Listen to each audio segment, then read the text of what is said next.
Bismillahirrahmanirrahim. Assalamualaikum warahmatullahi wabarakatuh.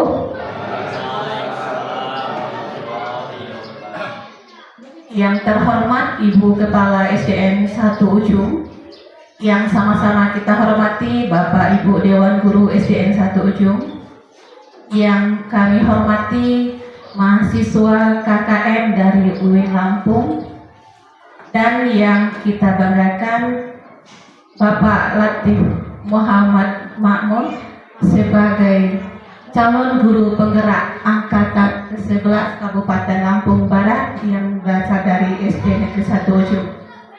Pertama-tama marilah kita ucapkan puji syukur kehadirat Allah Subhanahu wa taala, yang mana atas berkat rahmat dan hidayahnya kita bisa mengikuti kegiatan diseminasi budaya positif di SDN 1 Ujung. Salawat dan salam tidak lupa pula kita aturkan untuk Nabi besar junjungan kita, yakni Nabi Muhammad SAW. Baiklah, untuk kegiatan kita pada pagi hari ini, susunan acaranya yaitu pembukaan, yang kedua menyanyikan lagu Indonesia Raya, yang ketiga sambutan dari Ibu Kepala SDN 1 Ujung, yang keempat materi, kelima penutup. Baiklah, kita lanjut ke acara berikutnya, yaitu menyanyikan lagu Indonesia Raya. Kepada hadirin diharapkan untuk berdiri.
Hadirin diharap duduk kembali.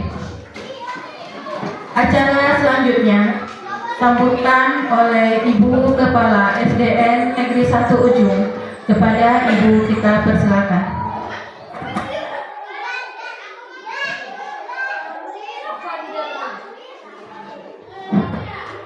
Assalamualaikum warahmatullahi wabarakatuh. Selamat pagi, Pak Bipur. Yang terhormat Dewan Guru SD Negeri 1 Ujung, dan yang saya hormati mahasiswa KKN UIN yang berada di sini, dan yang saya banggakan Bapak Muhammad Latif Makmun selaku CGP Angkatan 11 Kabupaten Lampung Barat. Alhamdulillah pada pagi hari ini kita diberikan kesehatan dan bisa bertemu dan berkumpul di sini dalam acara diseminasi budaya positif yang akan dipaparkan oleh Bapak Muhammad Latif Makmun SPD. Jadi untuk Bapak Ibu dan adik-adik semua, mungkin adik-adik KKN bingung acara apa ini Bu? Nah, pertama saya apresiasi dulu untuk Bapak Muhammad Latif karena dia sudah lulus dalam program guru penggerak. Jadi untuk mengikuti guru penggerak ini bukan hal yang mudah, mengikuti beberapa seleksi dulu. Apa guru penggerak ini? Dia akan mencetak pemimpin-pemimpin dan untuk menjadi instruktur ke depannya. Jadi dalam pendidikan guru penggerak ini banyak sekali tes ya, tes yang dilalui, dari tes mulai dari sipil, esai sampai wawancara dan simulasi praktek mengajar. Banyaknya ribuan yang daftar. Alhamdulillah Bapak Muhammad Latif ini lulus pada kegiatan ini. Dan Pak Latif ini merupakan guru ketiga di SD Negeri Ujung yang lulus guru penggerak. Yang pertama Ibu sendiri di angkatan 7 lulus dari guru penggerak. Yang kedua Bapak Haikal Arifin, dia lulus di angkatan 7. Dan sekarang ada Bapak Muhammad Latif lulus di angkatan 11. Ibu Epa juga di angkatan 12, tapi Ibu Epa masih antri, belum pendidikan, menunggu Pak Latif selesai lanjut Ibu Epa karena anggaran pemerintah itu belum cukup katanya, makanya tidak disegerakan. Dan PP-nya masih kurang. PP itu pengajar praktik, saya sekarang pengajar praktik. Jadi kami PP itu orang 9 di Kabupaten Lampung Barat dengan mendampingi 1 PP 5-6 CGP. Nah makanya kalau ibu itu sering nggak ada di sekolah ini, kalian keliling mendampingi CGP seperti itu. Nah insya Allah Ibu Epa di bulan 12 nanti menyusun. Dan untuk guru-guru yang lain tetap semangat, daftar terus ke depannya agar juga bisa lulus. Di SD Ujung ini paling banyak karena di Lombok Semilung yang lulus guru penggerak itu paling banyak di SD Ujung, 1 di Lombok Timur, 1 di SMP Tawan. Nah ini kita di sini paling banyak. Dan alhamdulillah hari ini Bapak Muhammad Latif mau berbagi ilmu dan pengalamannya kepada kita. Ini salah satu aksi nyata yang akan merupakan tugas juga diupload dan untuk kita pahami apa itu budaya positif.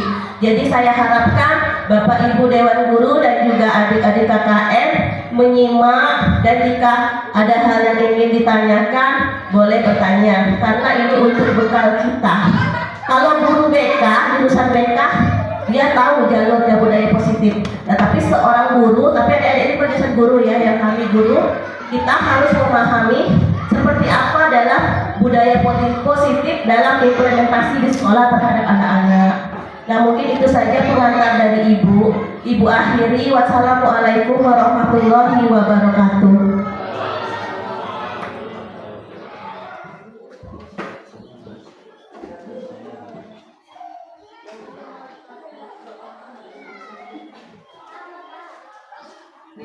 Terima kasih kita ucapkan kepada Ibu Kepala SDN Negeri 1 Ujung.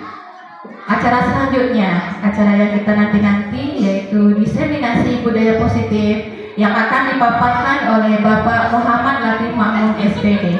Kepada Bapak kita persilakan.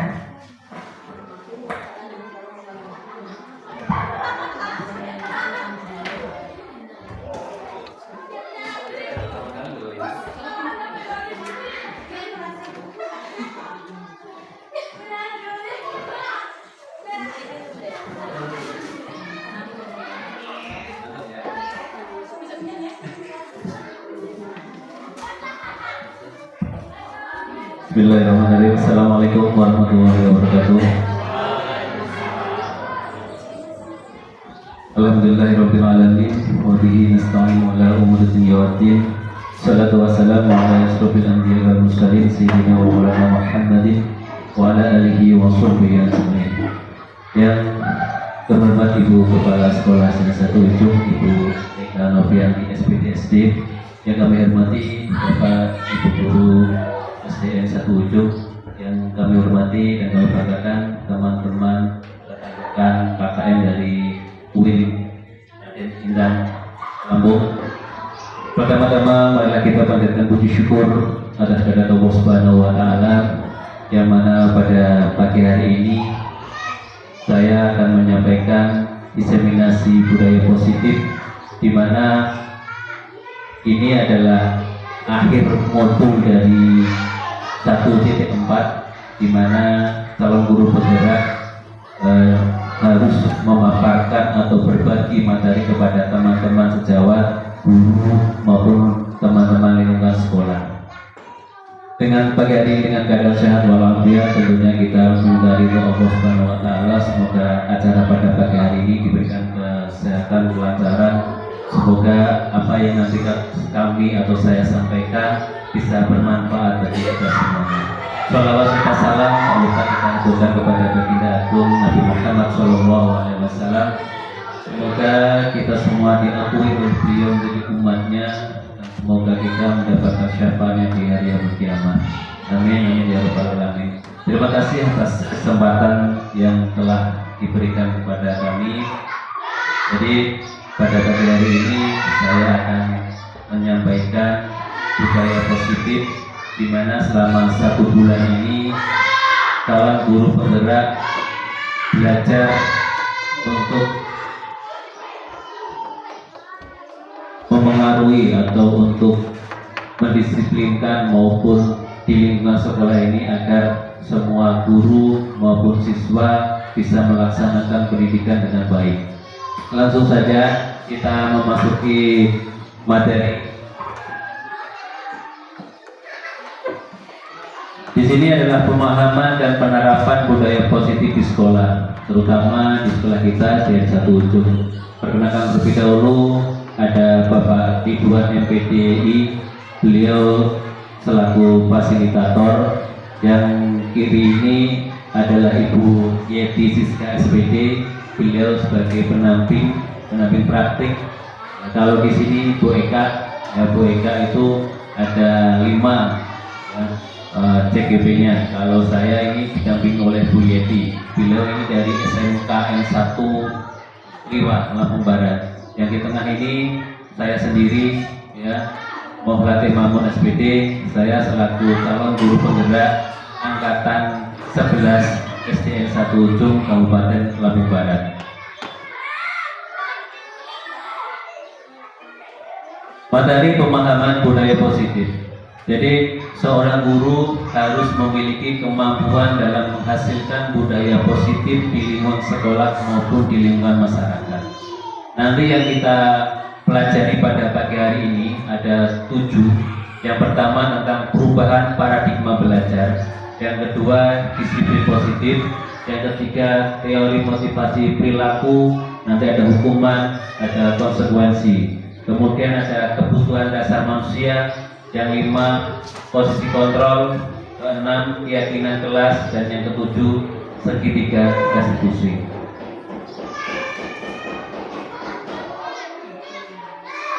Mengacu kepada pemikiran Ki Hajar Dewantara, ya, bahwa pendidikan adalah segala upaya yang dilakukan untuk menuntut segala kodrat yang ada pada anak, agar mereka dapat mencapai keselamatan dan kebahagiaan yang setinggi-tingginya, baik sebagai manusia maupun sebagai anggota masyarakat. Jadi pendidikan di sini kita bisa menuntut mengembangkan peserta didik untuk pribadinya maupun untuk anggota masyarakat.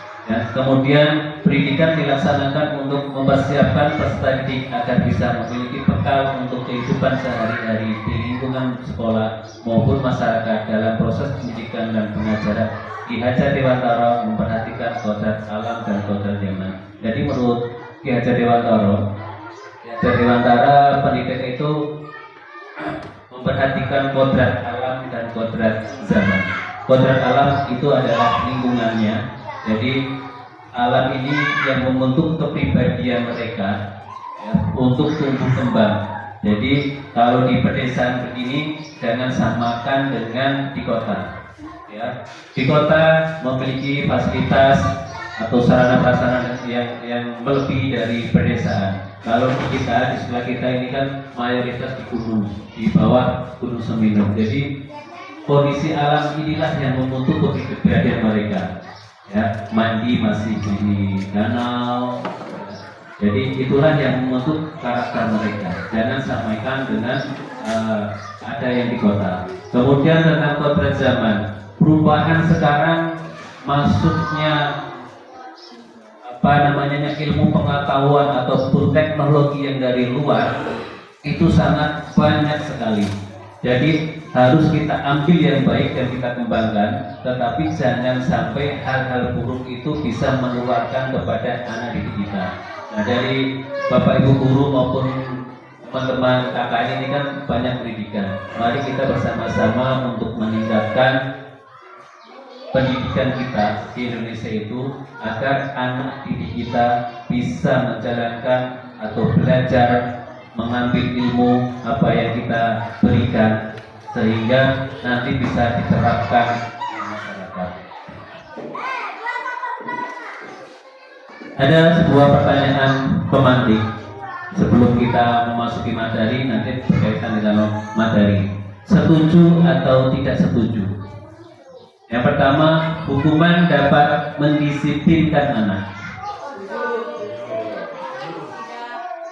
Saya setuju, ada yang tidak. Yang kedua, pemberian hukuman dengan hal positif seperti membaca atau membersihkan halaman sekolah dapat meningkatkan disiplin anak. Setuju atau tidak? Ada yang setuju, ada yang tidak. Yang ketiga, memberi penghargaan dapat meningkatkan motivasi belajar anak. Saya tidak. Saya tidak. Tidak terus dari itu. Ya. Jangan-jangan mendahului materi ini.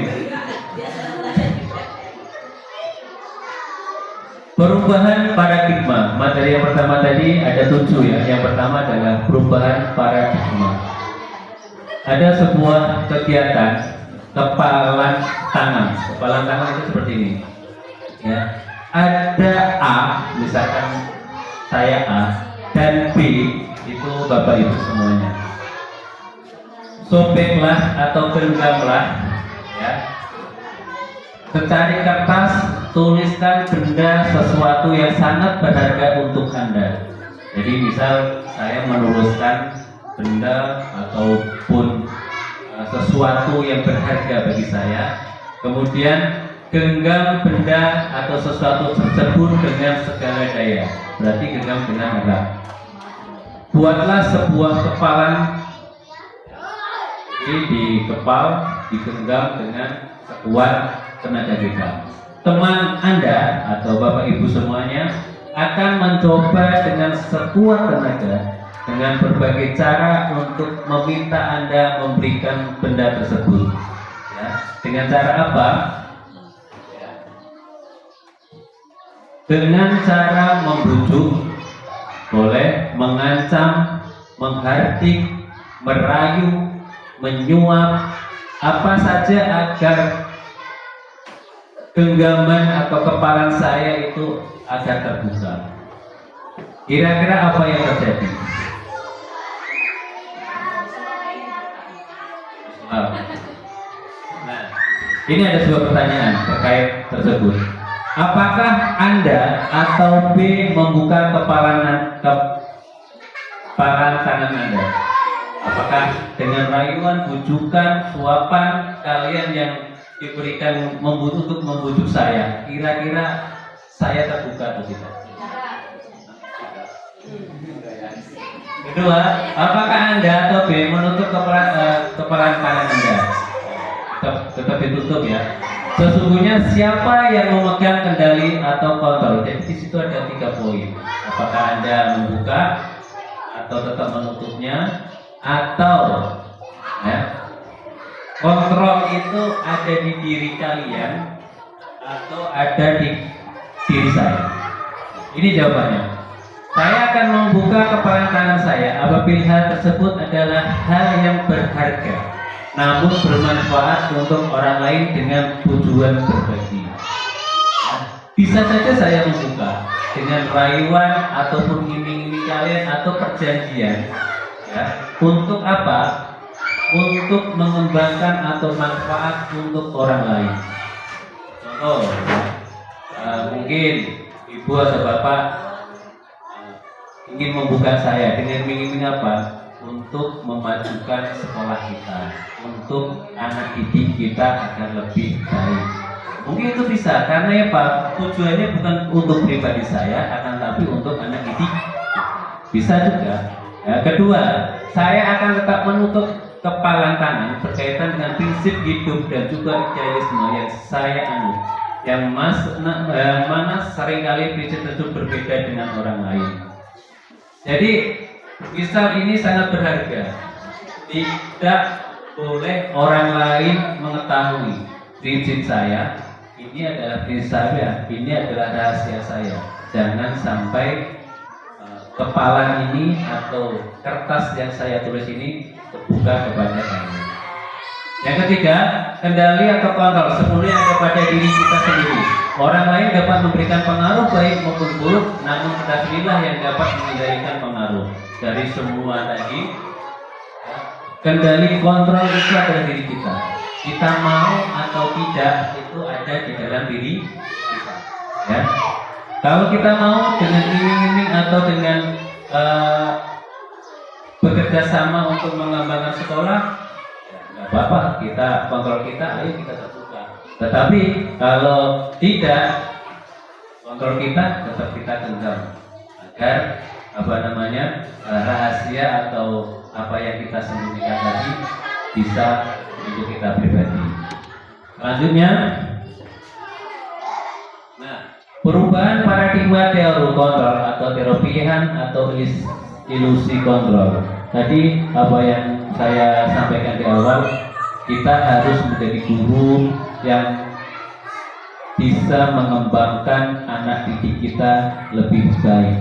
Ya, ilustrasi guru mengontrol murid. Bagaimana cara kita mengontrol murid? Ya, kontrol itu tidak bisa kita paksakan.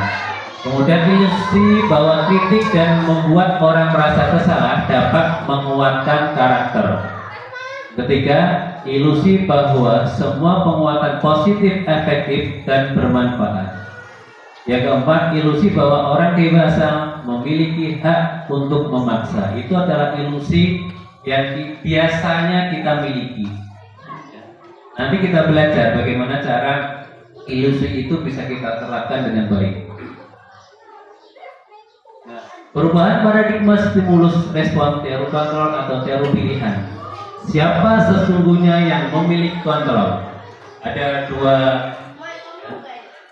nanti kita bisa membedakan. Yang pertama, stimulus respon. Contoh, kita mencoba mengubah orang agar berpandangan sama dengan kita. Tetapi teori kontrol atau pilihan, kita berusaha memahami pandangan orang lain tentang dunia kita. Jadi kita tidak boleh memaksa orang tersebut dengan apa yang kita inginkan. Perilaku buruk dilihat sebagai suatu kesalahan. Ya.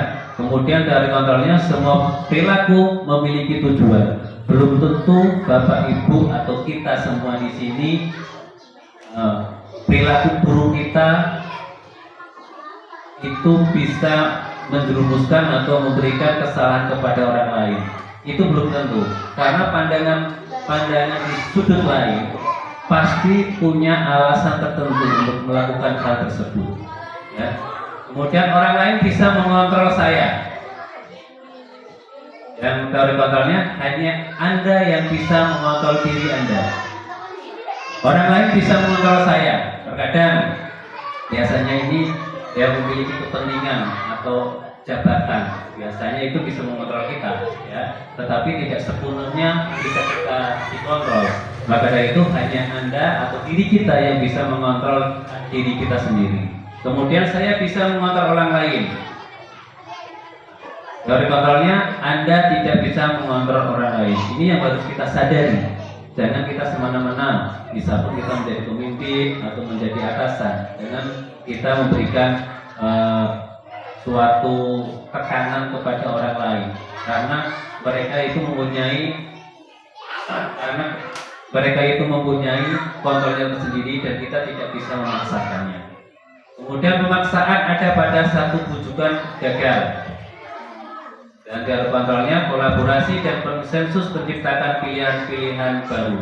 Pemaksaan ketika kita biasanya dalam diskusi maupun dalam perkumpulan itu kadang kita ada pemaksaan. Nah, itu salah. Yang harus kita tekankan adalah kolaborasi antara individu dengan individu ataupun kelompok. Bagaimana kita mencari solusi yang terbaik. Kemudian model berpikir menang atau kalah. Teori kontrolnya model berpikir menang-menang. Jadi kita ketika ingin melakukan sesuatu, kita bersikap positif. Contoh, kita melakukan ingin suatu gebrakan atau perlombaan. Niat kita itu harus menang. Walaupun nanti kalah, tetapi dari hati kita niatkan untuk menang, dan menang. Yang kedua adalah disiplin positif. Disiplin positif adalah suatu cara mengontrol diri dalam melakukan suatu tindakan agar dapat bertanggung jawab dan menumbuhkan motivasi di dalam diri tentang nilai-nilai kebajikan universal. Disiplin positif ini harus kita miliki, ya, agar kita menjalankan kepribadian kita itu bisa secara teratur, dan juga kita diberikan atau menjadi guru harus menjadi contoh yang baik kepada anak didik kita. Bagaimana kita bisa disiplin ataupun anak bisa disiplin sedangkan guru aja tidak disiplin. Kemudian sebaik pendidik, tujuan kita adalah menciptakan anak-anak yang memiliki disiplin mandiri.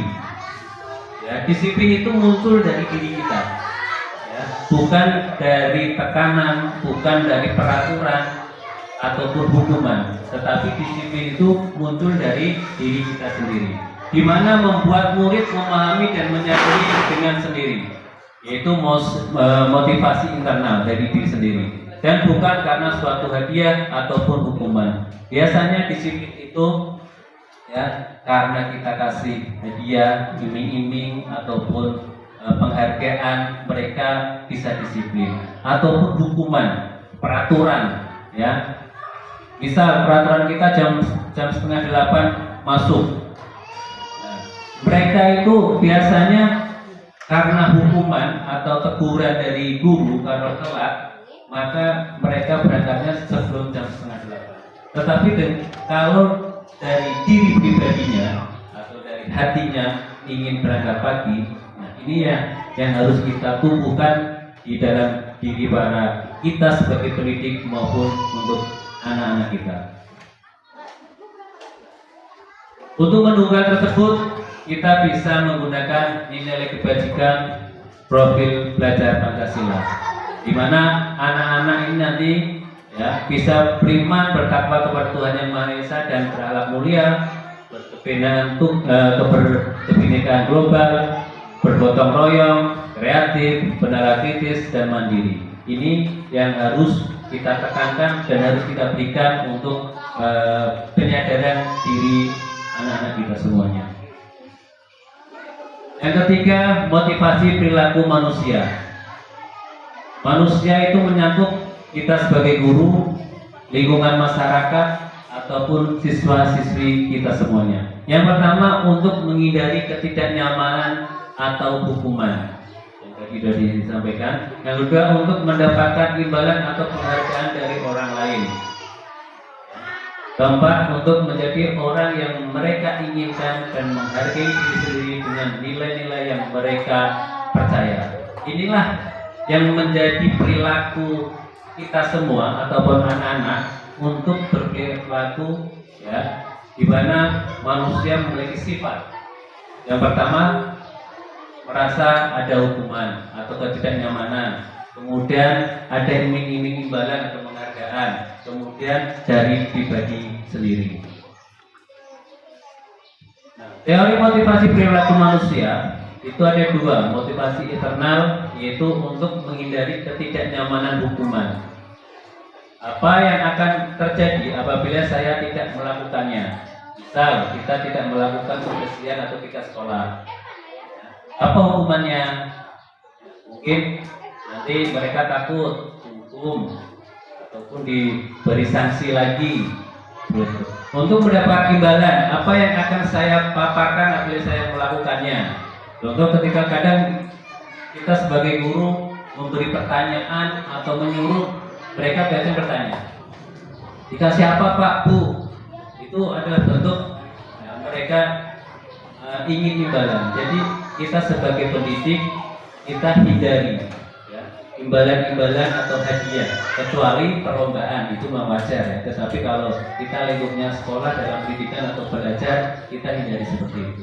Kemudian motivasi internal atau diri sendiri, ini adalah tujuan dari disiplin positif, di mana untuk menghargai diri sendiri.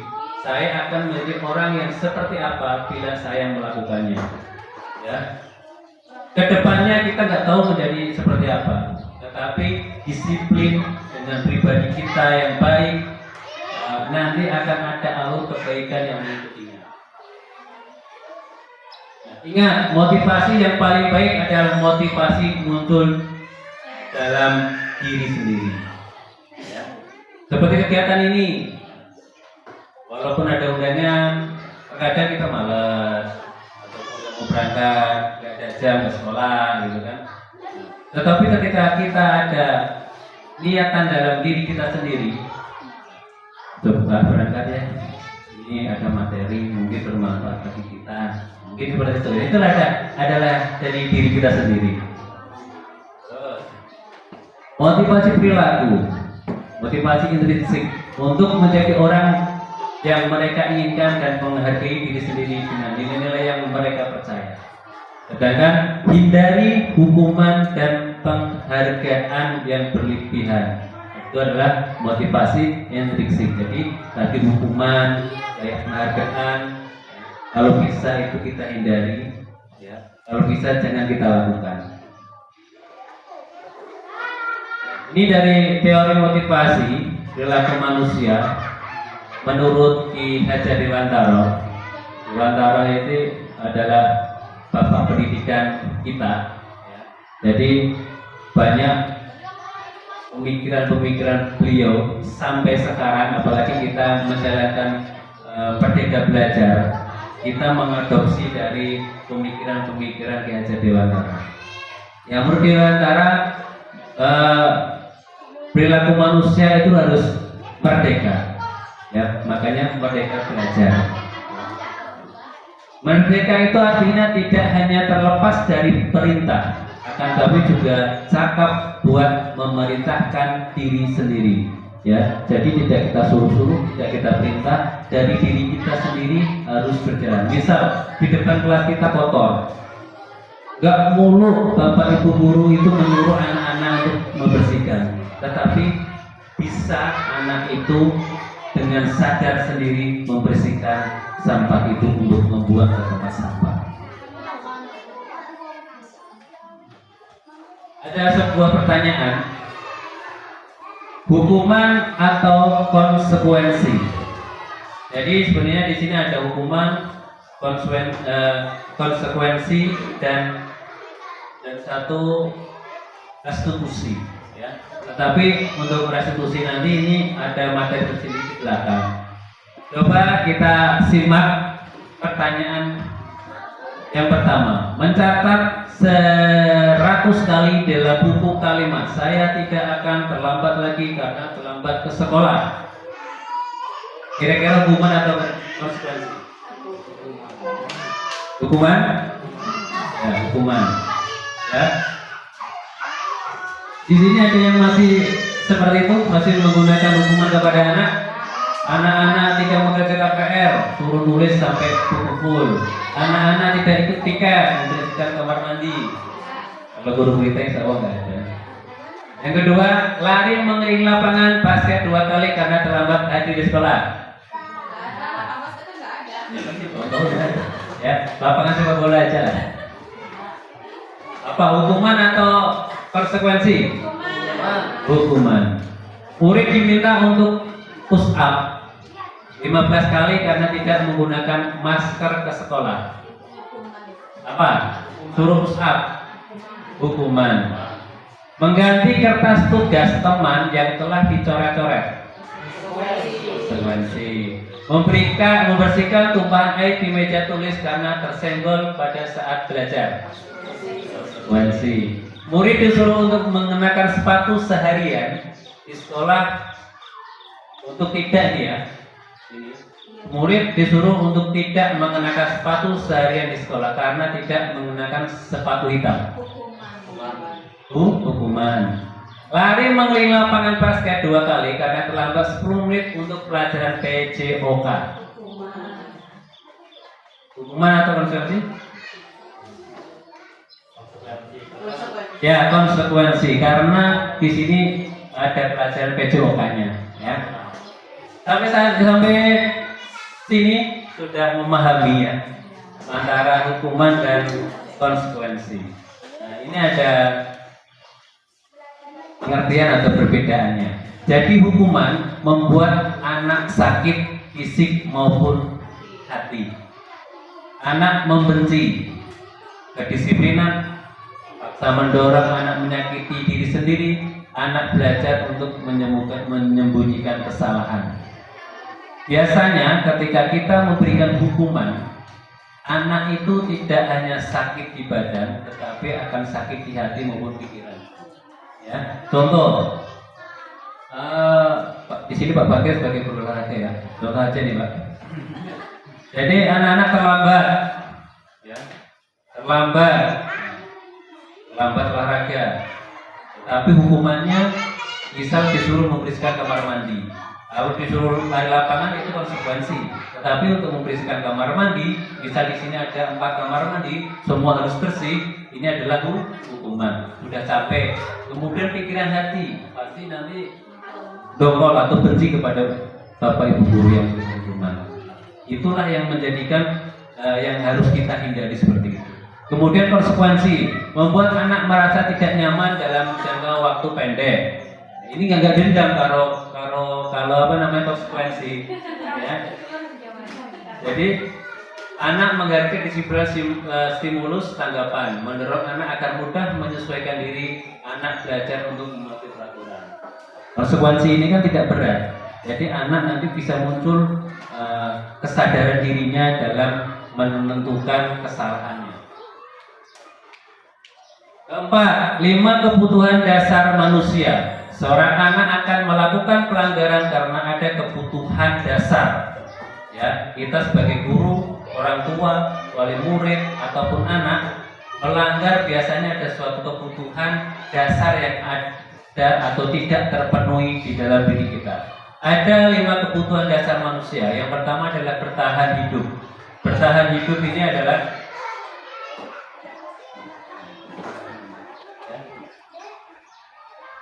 yang pertama adalah bertahan hidup. Yang kedua, kasih sayang dan rasa diterima. Yang ketiga, kebebasan. Keempat, kesenangan. Kelima, penguasaan. Dalam 5 kebutuhan dasar ini, yang pertama yaitu bertahan hidup. Bertahan hidup adalah kebutuhan yang bersifat fisiologis, ya, seperti makan, menjaga kesehatan, rumah, pakaian, minum. Bertahan hidup kita minum misal air putih sehari harus 5 liter. Itu untuk apa? Untuk kesehatan kita. Kemudian yang kedua adalah kasih sayang dan rasa diterima. Rasa disayangi diterima melalui hubungan dengan koneksi sosial. Ini yang paling penting, rasa kasih sayang dan rasa diterima. Rasa kasih sayang gimana? Kita memberikan rasa kasih sayang kepada anak, ya. Tidak membeda-bedakan satu dengan yang lain. Ada sifatnya beda, kita bedakan. Itu jangan. Kita harus memberikan kasih sayang dan rasa terima anak tersebut dengan kondisi tersebut. Yang kita kebebasan, gimana akan kemandirian, otonomi, mampu mengendalikan arah diri dan seorang bebas dalam mengekspresikan diri dalam belajar maupun berkarir. Kebebasan, terkadang anak itu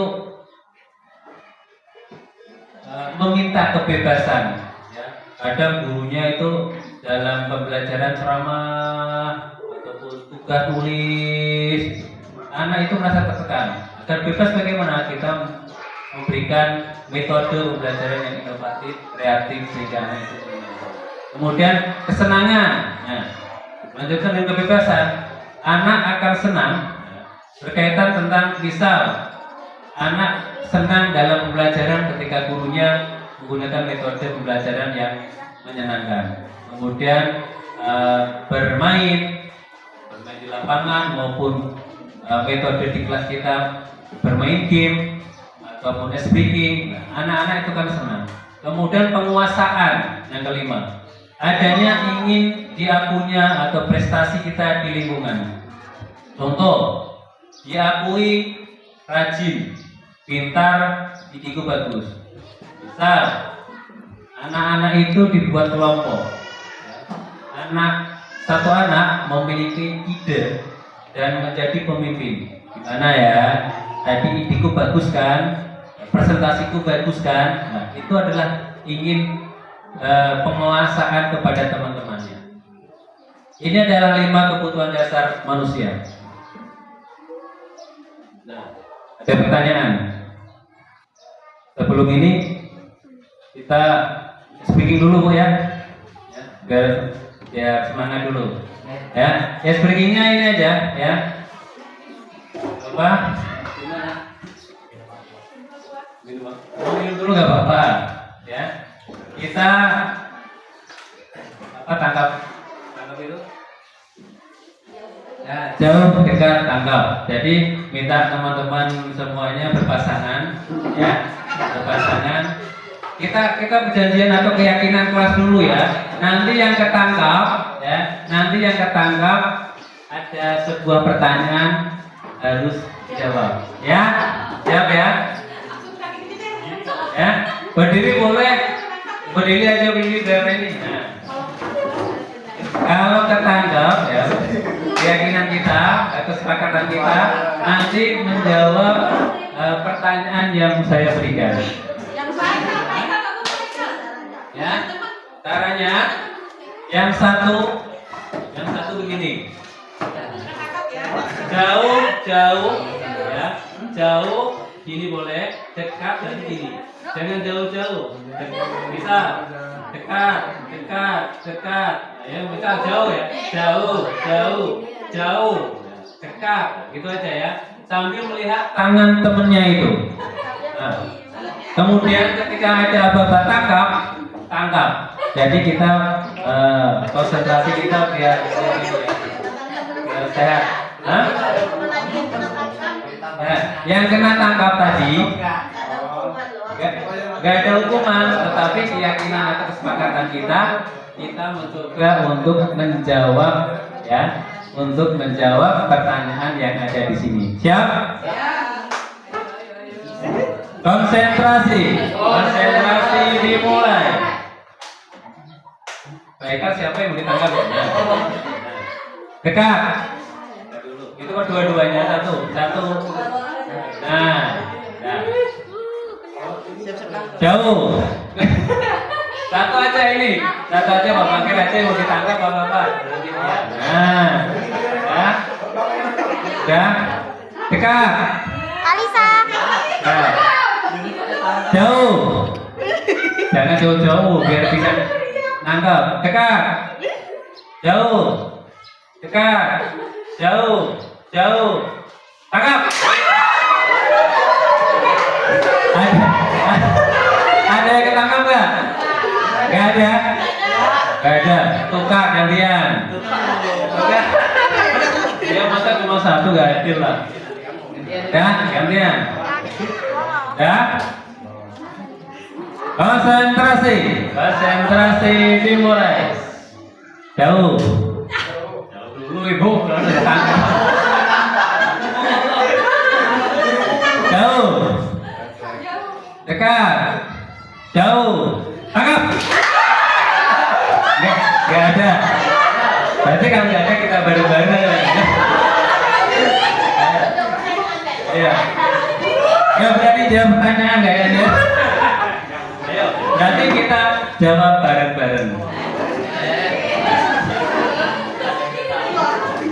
Nah, setelah kita memahami tadi 5 kebutuhan dasar, mari kita jawab pertanyaan. Aku senang bermain kejar-kejaran dengan Bapak Ibu guru. Kita ulang lagi. Ada 5 kebutuhan dasar. Yang pertama, bertahan hidup, kasih sayang dan rasa diterima, kebebasan, kesenangan, penguasaan. Ya, aku senang bermain kejar-kejaran dengan bapak ibu. Apa? Senangan. 2, bapak kejar aku dong, kan bapak sayang sama aku. Kasih sayang dan rasa diterima. Aku bosan dengan pembelajaran ini, cuma dengan bapak ceramah aja. Apa? Lupa. Ayo. Kebebasan, kesenangan, penguasaan. Apa? Kebebasan. Aku merasa bangga dan keren hari ini. Kebebasan. Berarti sudah paham. Ayo tepuk tangan bareng-bareng lagi. Semangat diri kita sendiri. Selanjutnya yang kelima, 5 posisi kontrol. Ada 5 posisi kontrol yang harus kita miliki sebagai guru. Berikut ini adalah disampaikan suatu program disiplin positif yang berpusat pada murid. Ya, jadi di Ajar Dewantara ini pembelajaran harus berpusat kepada murid dan menghambakan kepada murid.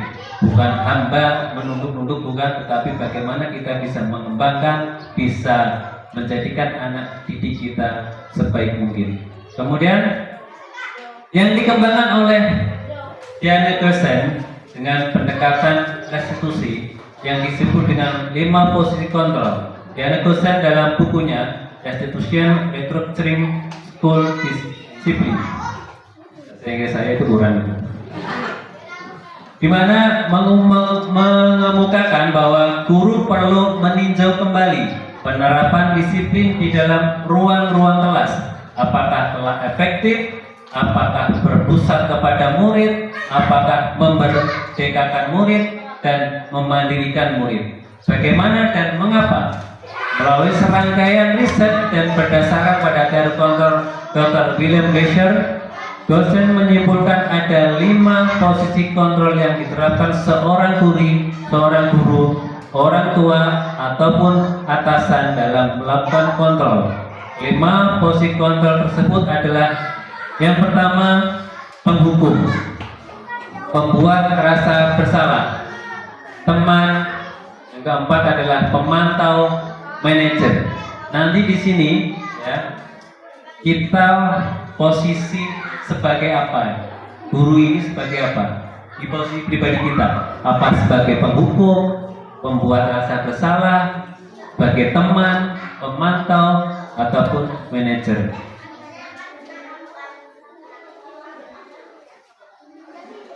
Penghukum. Seorang penghukum bisa menggunakan hukuman fisik maupun verbal, kata-kata. Penghukum biasanya nadanya suara tinggi, bahasa tubuh, mata melotot, dan jari menunjuk-nunjuk.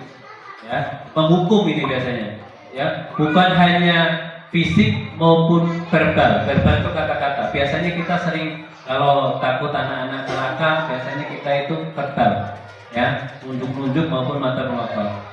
Ya, itu yang biasa atau yang sering kita lakukan. Dampaknya apa tadi? Dampaknya murid menjadi pendam. Awas ini bapak, awas ini ibu. Itu pendam, marah dan tidak menyukai. Ya.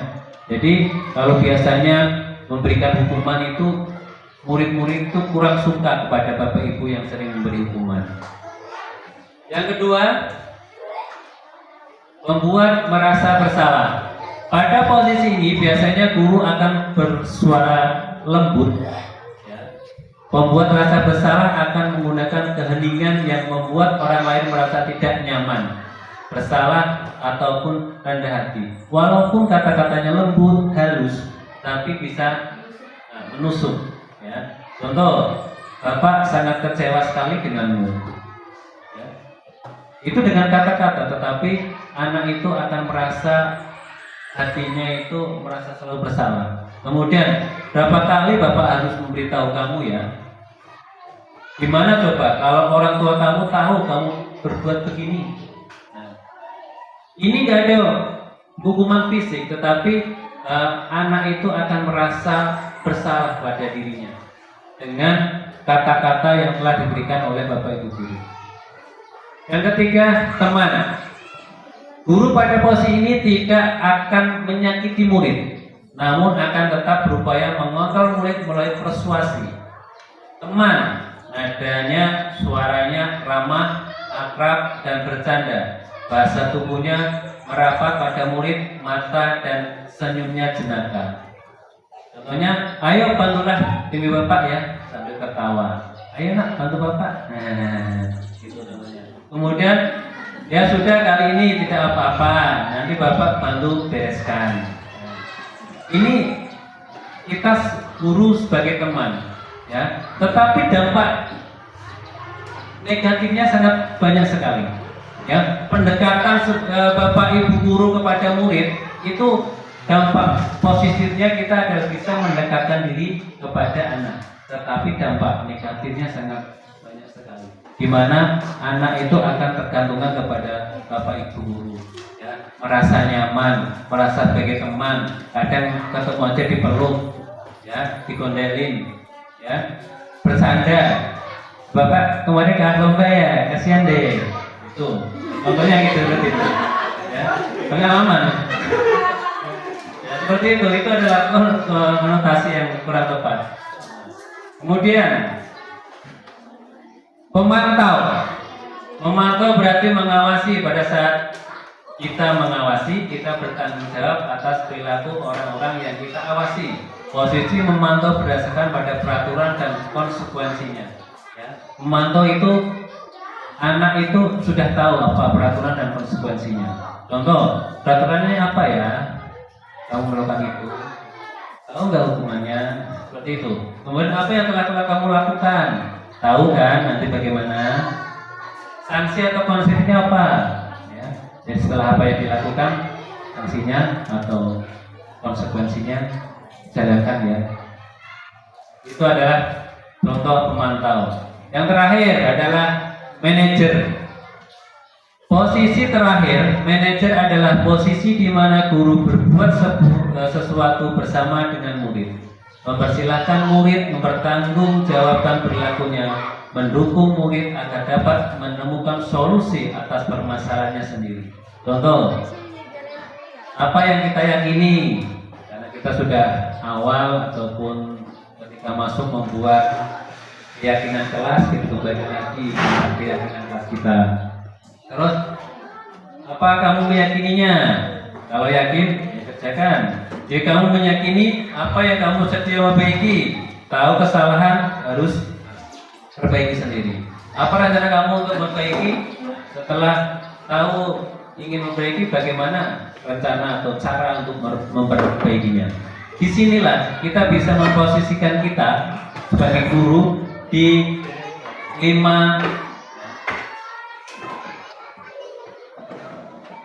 posisi kontrol. Kira-kira apa di posisi kita ini? Manajer, ada yang manajer yang apa namanya manajer. Ada juga pemantau, ada juga teman, ada juga penghukum, ada juga tentunya lagi apa? Merasa bersalah. Kita introspeksi diri sendiri. Nah, kita di posisi kelima tadi itu posisinya apa? Kalau kita kurang tepat, mari kita tingkatkan, perbaiki diri kita, dimana biar anak-anak bisa nyaman untuk dalam belajar ataupun kegiatan yang lainnya.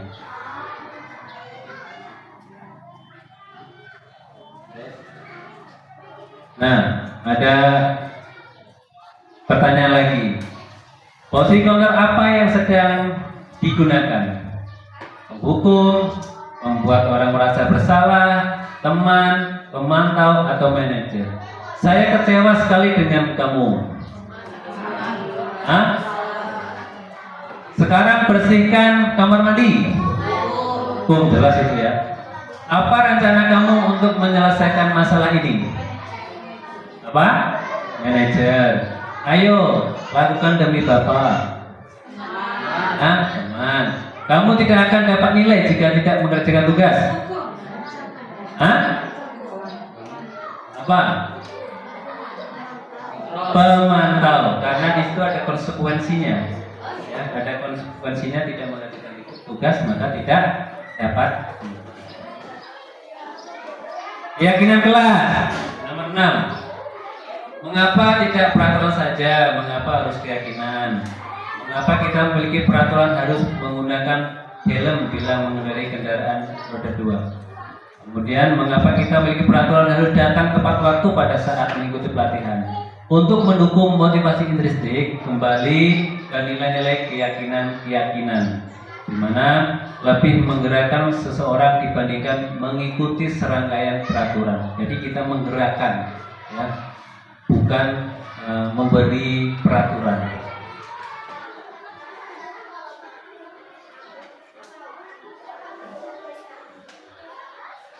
Nah, pembentukan keyakinan kelas. Yang pertama bersifat abstrak, di mana menyeluruh dan mewakili keseluruhan. Kemudian berupaya pernyataan universal, pernyataan yang mengungkapkan fakta semua objek. Yang ketiga dibuat dalam pernyataan positif. Ya, contoh pernyataan positif ini adalah misal, jangan buang sampah sembarangan. Itu positif atau negatif? Negatif. Bagaimana cara mempositifkannya? Nah, buanglah tempat pada sampah pada tempatnya. Salah dikit nggak apa-apa lah.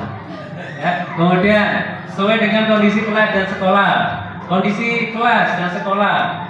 Ya, kita tahu di sini Bapak Ibu guru tahu kondisi sekolah kita. Jangan sampai kita membuat keyakinan kelas itu tidak sesuai. Misal membawa tadi ya,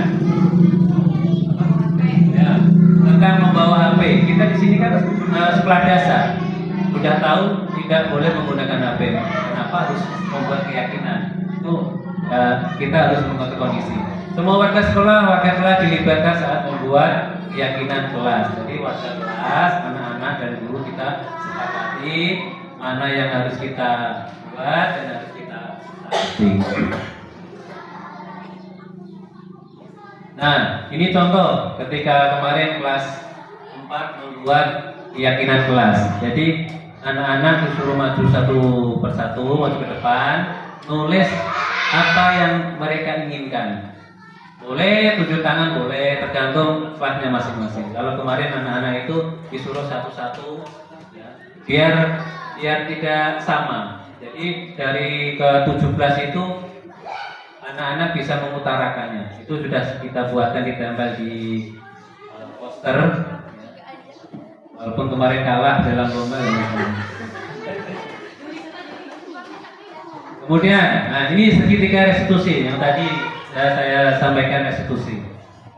Restitusi adalah proses menciptakan kondisi bagi murid untuk memperbaiki kesalahan sehingga murid bisa kembali ke kelompoknya dengan karakter yang lebih kuat. Ya. Ada 3. Yang pertama, menstabilkan identitas. Kedua, validasi tindakan yang salah. Ketiga, menanyakan keyakinan. Ini langkah-langkahnya. Menstabilkan identitas. Berbuat salah tidak apa-apa. Tidak ada manusia yang sempurna. Saya juga pernah melakukan kesalahan seperti itu. Itu ketika kita menjadi atau pendampingan kepada anak-anak.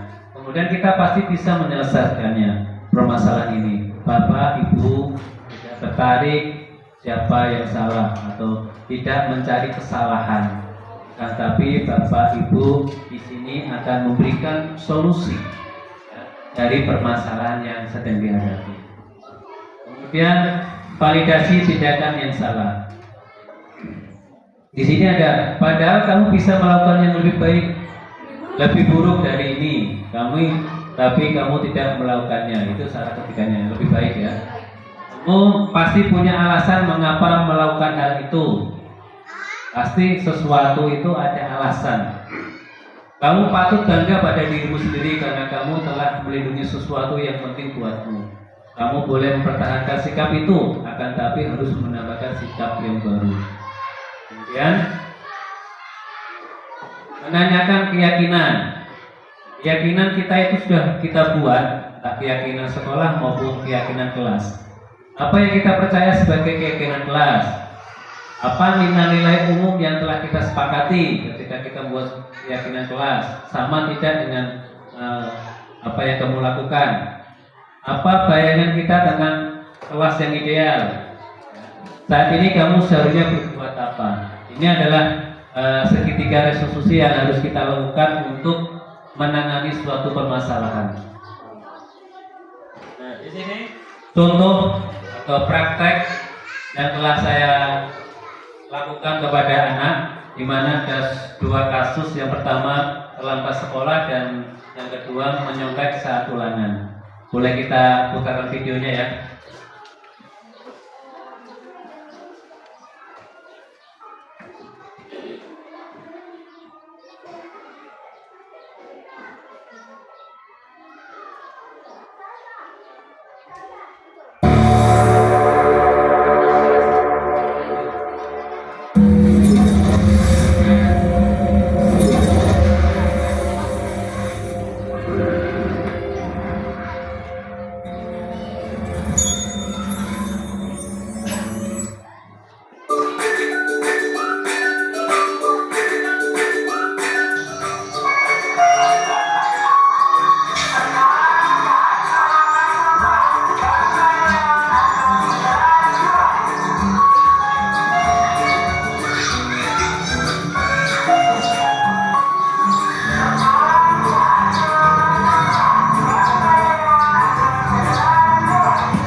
Anak tahu nggak bapak nanti itu? Nggak tahu. Tadi Ahmad berangkat sekolah jam berapa? Jam 7. Sekolah kita masuk jam berapa? Jam 7 lewat 30. Kalau Ahmad sekolah kita masuknya jam 7.30, Ahmad berangkatnya jam 7.35, itu salah atau tidak? Salah atau benar? Salah. Karena sekolah kita masuknya jam 7.30, Ahmad tadi berangkat jam 7 lewat 35. Ya, jadi Ahmad menyadari kalau tadi salah dan salah.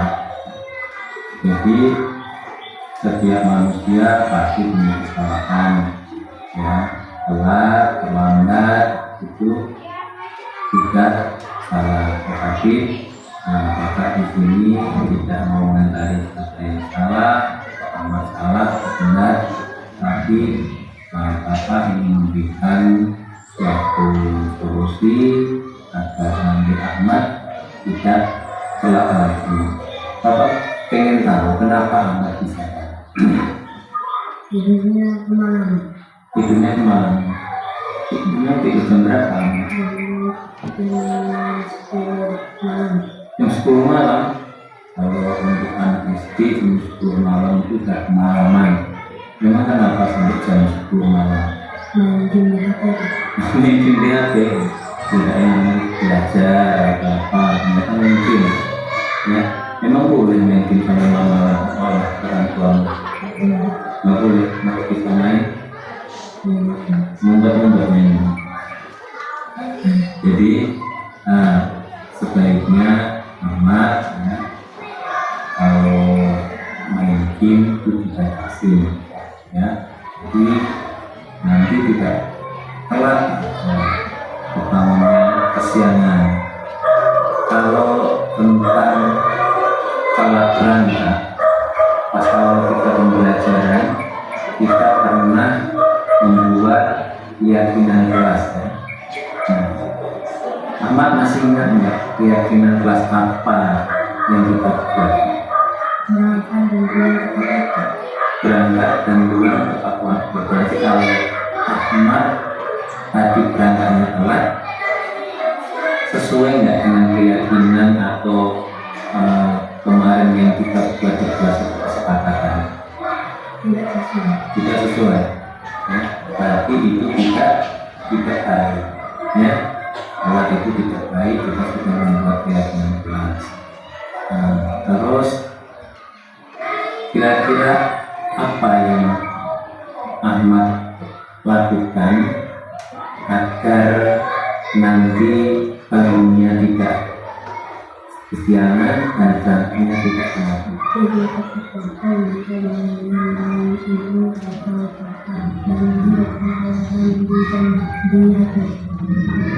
Baca ada 3 ya, agar nanti Ahmad tidak kesiangan bangunnya.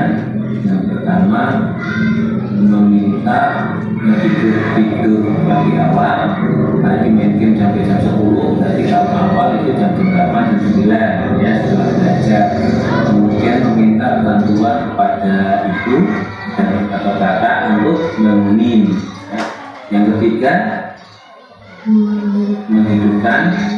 menghidupkan alarm di HP. Itu solusi yang bagus. Jadi nanti dikatakan ya, agar nanti tidak telat ataupun terlambat ke sekolah. Kira-kira kapan Ahmad mulai itu? Mulai sekarang ya. Jadi mulai sekarang nanti malam Ahmad habis belajar, kemudian tidur lebih awal, kemudian minta bantuan kepada ibu ataupun kakak maupun keluarga untuk bangun Ahmad biar bangunnya pagi-pagi, dan juga menghidupkan alarm di HP agar suara dari HP itu bisa menghidupkan ya. Itu mungkin aman ya. Jadi apa yang Bapak sampaikan mungkin bisa menjadi pembelajaran ya. Itu adalah solusi dari Ahmad sendiri.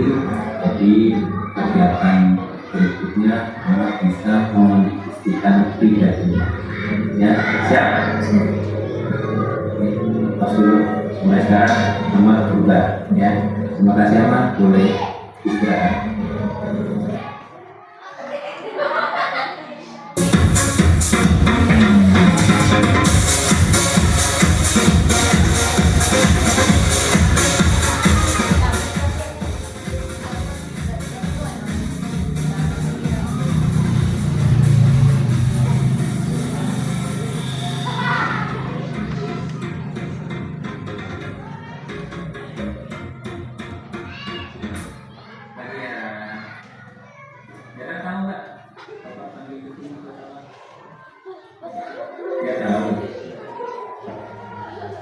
Tadi pas kita ulang di kelas, ya nyontek-nyontek,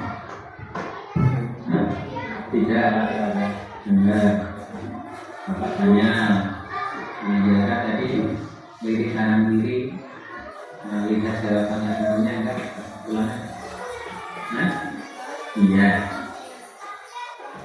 Itu nyontek atau lihat jawaban teman-teman itu perbuatan baik atau salah?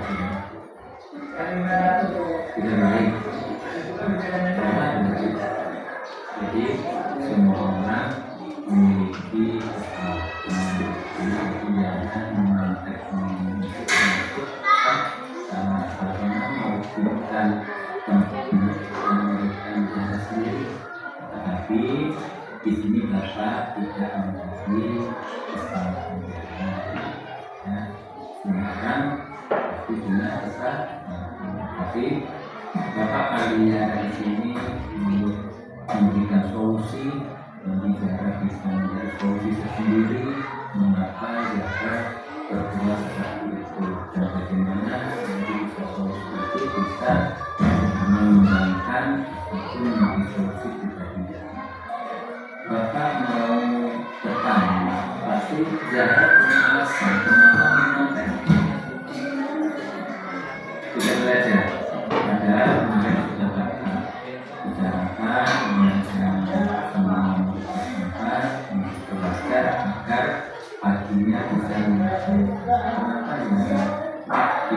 mengajar. Beri dan BNP semalam itu belajar sama sekali dari mana orang tua enggak boleh nonton HP, boleh main HP, nonton TV, tapi semua itu harus ada batasannya. Terus nanti kalau kamu belajar, jadi biasanya kalau perbuatan baik tadi tidak baik. Dulu awal kita masuk kelas kita pernah membuat keyakinan kelas atau kesepakatan. Masih ingat ya? Kalau menyontek itu termasuk keyakinan kelas yang mana? Jujur. Jadi dulu kita pernah membuat keyakinan kelas tentang jujur. Kalau menyontek tidak atau tidak jujur. Ya. Jadi biasa ketika menyontek di kelas dari berkomuni berarti tidak jujur dalam mengerjakan karena menyontek melihat jawaban dari teman-temannya. Tadi temannya suka enggak lihat itu? Enggak ya? Ada yang marah ya? Coba itu. Aman. Enggak suka kan? Itu di sini kita mengetahui solusi ketika nanti agar Zahra tidak mengulangi lagi kira-kira apa?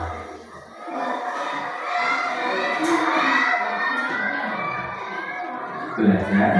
Jadi malamnya itu harus belajar dulu, kemudian berdoa sebelum mengerjakan agar diberi kelancaran, mengerjakan semampunya. Jadi ya sudah punya solusi tuh, ya agar menyontek. Jadi harus diterapkan, ya agar nanti ya ketika perjalanan bisa mengerjakan sendiri. Itu solusi dari sana, ya. Terus melengkapkan jalan untuk menerapkan itu. Mulai sekarang, mulai hari ini. Jadi nanti malam dan sore belajar, ya. Jangan nonton TV ataupun main HP. Belajar untuk mengerjakan atau biar bisa mengerjakan pada besok. Siap ya? Oke.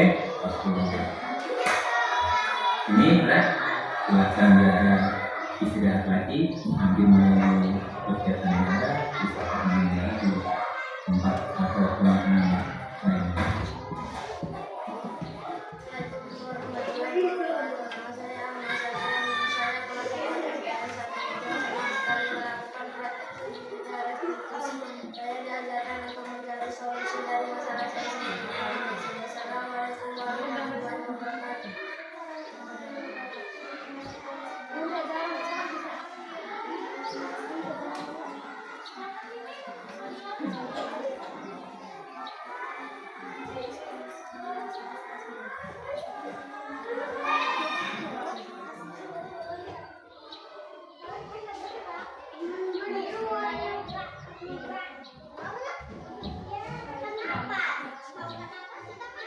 Jadi itu adalah praktek contoh segitiga restitusi. Jadi siswa itu dapat menggali atau memberikan solusi dari permasalahan yang telah dialami.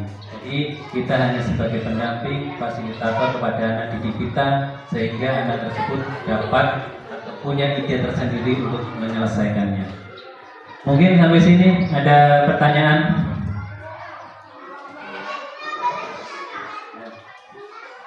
Langsung saja ya Pak ya.